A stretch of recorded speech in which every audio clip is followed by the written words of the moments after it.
I'm so delighted to bring our final Christmas story to you today. It's a little bit noisy here because I'm reading it from the manger out by the street, and we'll see how that goes. But today's story for Christmas Eve is Pippin the Christmas Pig.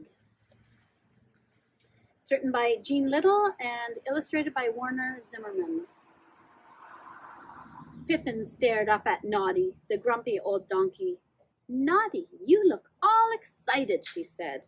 "Of course I'm excited," said Noddy. "It's Christmas."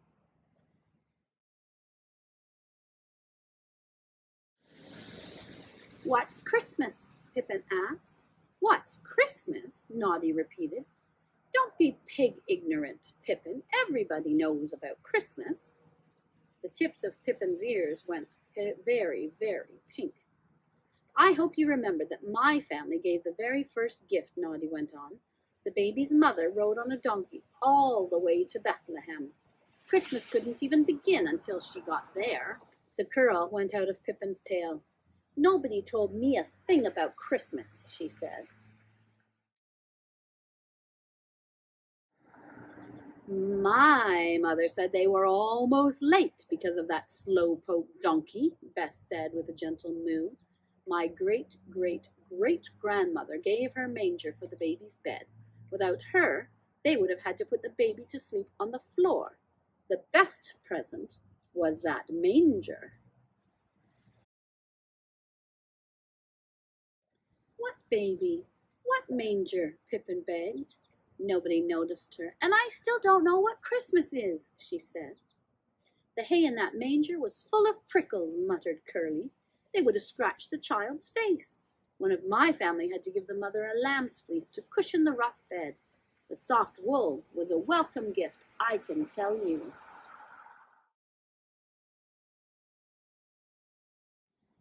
Pippin's ears were now bright pink. "But where were the pigs?" she demanded in her biggest voice.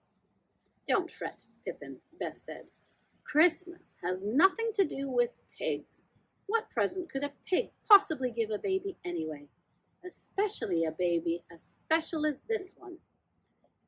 "If there were donkeys and cows and sheep, there must have been pigs," Pippin stated. Once again, nobody was listening to her.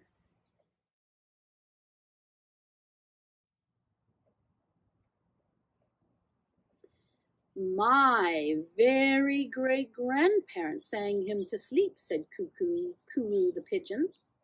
"The crowds of angels and shepherds kept him awake until my family crooned a lullaby. That song was the first importance that night." Pippin stamped her tiny hoof. "But what did the pigs do?" she said. "There must have been there, and they must have done something." "No pigs were there," the other scoffed. "The very idea! The child was a king. That holy stable was no place for pigs." Then Bess spoke up. "Pippin, face it. What could pigs have given a holy child? Pigs have nothing worthy." Pippin hung her head. The barn door stood open a crack, and slowly she went toward it.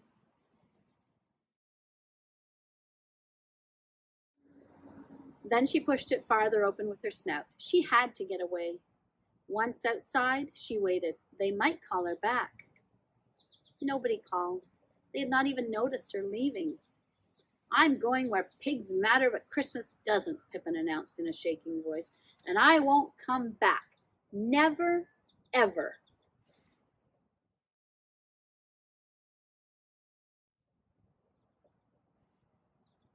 As she set out, a gust of wind struck her full in the face. Snowflakes stung her eyes and frosted the tips of her ears.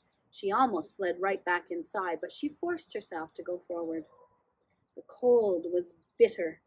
Soon Pippin could no longer see the barn through the swirling snow. She passed a tattered scarecrow who leered and waved one ragged arm at her. Farther on, she saw a blue jay with its feathers all blown backward. The hunched bird was too miserable to warn the world of the little pig's passing. Pippin's feet hurt and her tail stiffened into a curly icicle. I will die out here, she whimpered, stumbling on. If I don't turn back, I will perish. But she had sworn never to go back. They didn't want her. They said that pigs were no good.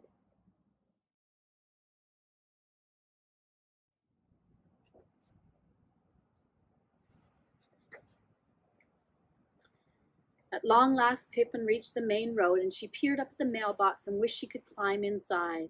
But she passed it and kept going. Down the road she stopped to catch her breath, and through the snow she glimpsed a woman coming toward her carrying a baby in her arms. Pippin moved closer for a better look. The woman staggered. She had no gloves or hat, and her jacket was thin. And the little girl, so sound asleep that her head mid-nodded on her mother's shoulder, looked too heavy for her to carry much further. Poor things, Pippin murmured, forgetting about her own troubles for a moment.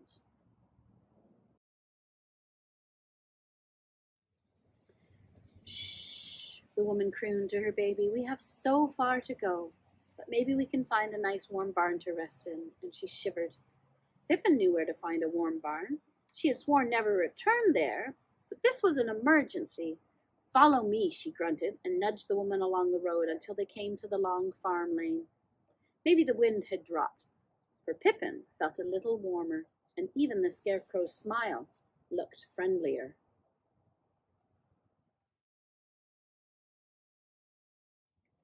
At the barn door, the little pig pushed ahead. Listen to me, she called to the animals. Don't interrupt, Pippin, said Naughty. We're making Christmas plans. I don't care, Pippin yelled. Whatever Christmas was, it was long ago. I have a baby right here who needs a place to sleep right now. Bess's jaw dropped as she saw the woman clutching the baby.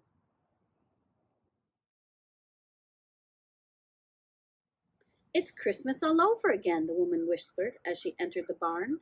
Gently she laid her baby down in the manger's sweet hay. The baby curled up and started sucking her thumb. Bless you, little pig. It is warm here, the woman murmured, settling onto a nearby heap of hay. Warm and safe.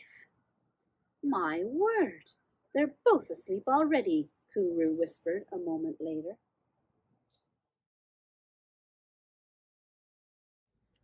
Then all the animals stared at Pippin. Who is this woman? Curly snapped.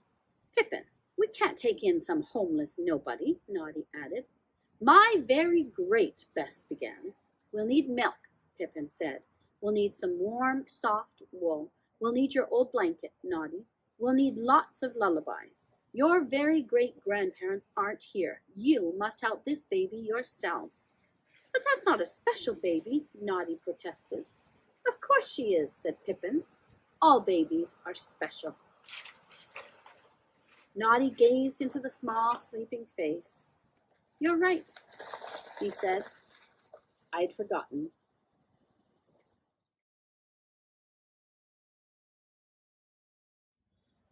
When the farmer and his wife came out to feed their animals, they saw the young woman covered with Naughty's old blanket asleep in the hay.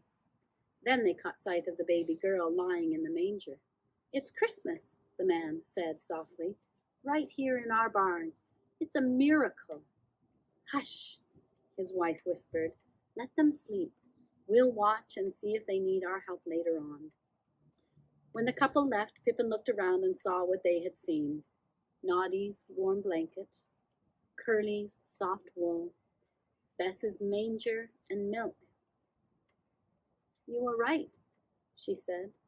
Her tail drooped. None of these gifts is from me. Pigs really do not have anything to give. Thank you all for being so kind to them.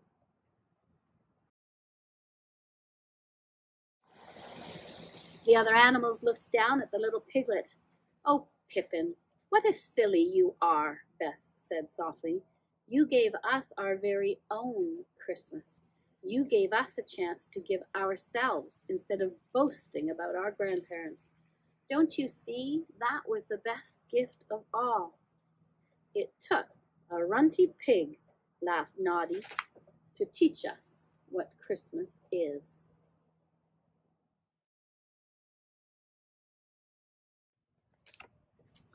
Merry Christmas, everyone. May God bless you and keep you this Christmas Eve and awaken you to wonder and magic that Christmas brings. Talk to you soon.